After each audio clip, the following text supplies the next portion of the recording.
Saudara-saudara sekalian yang dimuliakan oleh Allah, kita sering mendengar baiti jannati, rumahku sorgaku. Rumahku sorgaku bukanlah rumah yang mewah, bukanlah rumah yang di dalamnya terdapat perabotan-perabotan yang mahal, bukanlah suami yang ganteng, bukanlah istri yang cantik, bukanlah anak-anak yang pintar dalam urusan dunia. Tetapi rumahku sorgaku adalah suami yang taat kepada Allah, yang patuh kepada Allah, yang tunduk kepada Allah.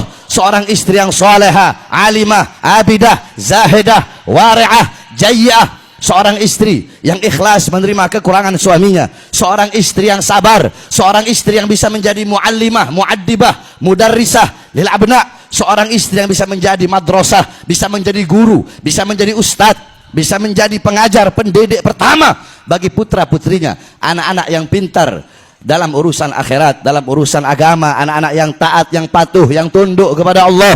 Rumah tangga yang dihidupkan dengan Al-Quran, rumah tangga yang dihidupkan dengan sunnah-sunnah baginda Nabi besar Muhammad, rumah tangga yang dihidupkan dengan ilmu Nabi, akhlaknya Nabi, adabnya Nabi, waraknya Nabi, khaufnya Nabi, khasyahnya Nabi, zuhudnya Nabi, ibadahnya Nabi, qanaahnya Nabi. Rumah tangga seperti ini itulah sorga. Walaupun rumahnya dari kardus, walaupun tinggalan di bawah jembatan, kalau suaminya taat kepada Allah, patuh kepada Allah, tunduk kepada Allah, istrinya taat kepada Allah, patuh kepada Allah, tunduk kepada Allah, anak-anaknya taat, patuh, tunduk kepada Allah, rumah tangganya hidup dengan Al-Quran, hidup dengan sunnah Nabi Muhammad, rumahnya akan menjadi sorga, saudara-saudara. Oleh karenanya, wasiat yang pertama bagi para istri-istri, istri-istri semuanya, khususnya bagi kaum perempuan, ketahuilah bahwasanya engkau sebagai wanita, engkau sebagai seorang ibu, engkau sebagai seorang ibu adalah madrasatul ula, engkau adalah pendidik pertama, engkau adalah pengajar pertama, guru pertama bagi putra-putrimu. Saudara-saudara, baik buruknya anak bukan tergantung dari bapaknya. Saya tanya semuanya, anak-anak kita lebih banyak waktu dengan siapa? Dengan kita sebagai suami atau dengan istri kita sebagai seorang ibu? Lebih banyak mana waktu anak? Lebih banyak dengan bapak apa dengan ibu?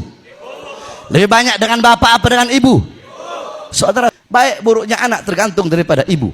Yang mendidik seorang anak, terbentuknya watak seorang anak, terbentuknya sifat seorang anak, ada kebiasaan seorang anak baik atau buruk, bagus atau rusak, itu tergantung daripada ibunya. Saudara-saudara, Hadramut melahirkan para ulama, melahirkan para aulia, melahirkan orang-orang soleh. Kenapa? Itu tidak terlepas dari kepribadian wanita-wanita yang ada di Hadramut. Perempuan yang ada di Hadramut seumur hidup keluar rumah cuma 3 kali, saudara-saudara. Pertama, ketika mereka bermain bersama bapaknya, mereka keluar rumah masih kecil. Kedua, ketika mereka menikah, dari rumah orang tuanya menuju rumah suaminya. Ketiga, ketika mereka mati, dari rumahnya menuju kuburnya, saudara-saudara. Makanya tidak heran Hadramut melahirkan para ulama, para fuqaha. Di Hadramut, anak-anak umur 7 tahun, mereka telah hatam berkali-kali kitab Minhajul Talibin Al-Imam An-Nawawi. Al-Imam, contoh Al-Imam Al-Habib Abdullah bin Alwi Al-Haddad, umur 3 tahun, beliau terkena penyakit cacar yang menyebabkan kedua mata beliau buta. Tetapi di umur 6 tahun, beliau hafal Al-Quran. Di umur 9 tahun, beliau hafal Kutubus Sittah, Bukhari, Muslim, Sunan Abi Daud, Tirmidzi, Ibnu Majah, An-Nasai. Di umur 10 tahun, beliau hafal Kutubul Ghazali, Ihya Ulumuddin, Minhajul Abidin, Miyarul Ilim, Bidayatul Hidayah, dan lain-lainnya. Al-Imam Al-Habib Ali bin Muhammad Al-Habsyi, beliau umur 10 tahun mendapatkan magam yang sangat tinggi, magam kewalian yang sangat tinggi beliau dapatkan di umur 10 tahun. Apa itu? Ra'an Nabi SAW yaqdatan. Beliau melihat Nabi Muhammad dalam keadaan sadar, melihat Nabi Muhammad dalam keadaan terjaga. Kenapa? Itu tidak terlepas dari pendidikan ibu beliau, yaitu Syarifah Alwiyah Al-Jufri. Sampai-sampai diceritakan di Hadramut ada seorang syekhah yang berbangsa Al-Amudi. Wanita tersebut pernah mensyarahkan kitab Minhaj Al-Imam An-Nawawi. Di akhir kitabnya beliau memberikan ta'liq, memberikan komentar yang bunyinya, tolong dikasih uzur kalau ada kata-kata yang salah dalam penyarahan ini kitab. Kenapa? Karena aku mensyarahkan ini kitab dalam keadaan menyusui anak-anakku. Perempuan Hadramut nyusuin anak sambil menyarahkan kitab Minhaj. Nggak heran di Hadramut anak umur 7 tahun, 8 tahun, 9 tahun telah hatam berkali-kali kitab Minhajul Talibin Al-Imam An-Nawawi. Banyak perempuan-perempuan sekarang Istri-istri kalian, saudara-saudara, mereka tahu di mana letak lemarinya, di mana letak alat riasnya, alat make upnya, di mana letak dapurnya, di mana letak kompornya. Istri-istri kalian tahu, tapi istri kalian tidak tahu di mana letak anak-anak perempuannya ketika malam.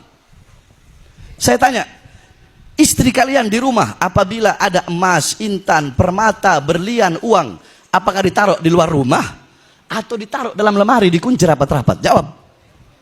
Ditaruh di lemari. Kenapa nggak taruh di luar? Takut hilang, takut diambil orang, takut dirampas orang, takut dirampok orang.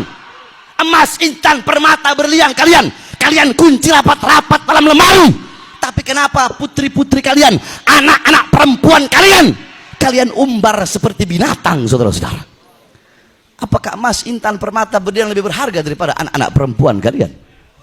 Kalian para suami, kalian sebagai bapak, pagi, siang, sore, malam, kalian sibuk cari uang, sibuk cari nafkah. Untuk apa? Untuk memberi makan jasmani anak-anak kalian. Saudara-saudara, ketahuilah, jikalau kewajiban kalian sebagai bapak cuma ngasih makan jasmani anak, apa bedanya kalian dengan binatang? Kalau kewajiban kalian cuma cari uang, ngasih makan istri kalian, ngasih makan anak kalian, nggak ada beda dengan binatang. Kalian belum bangun, binatang sudah bangun duluan untuk mencari ikan makan untuk anak dan istrinya. Ada yang lebih wajib bagi kalian, ada yang harus kalian utamakan, ada yang harus kalian dahulukan, ada yang harus kalian pentingkan. Apa? Memberi makan jiwa, hati, dan ruh anak-anak kalian. Apa makanan jiwa, saudara-saudara? Apa makanan hati? Apa makanan ruh?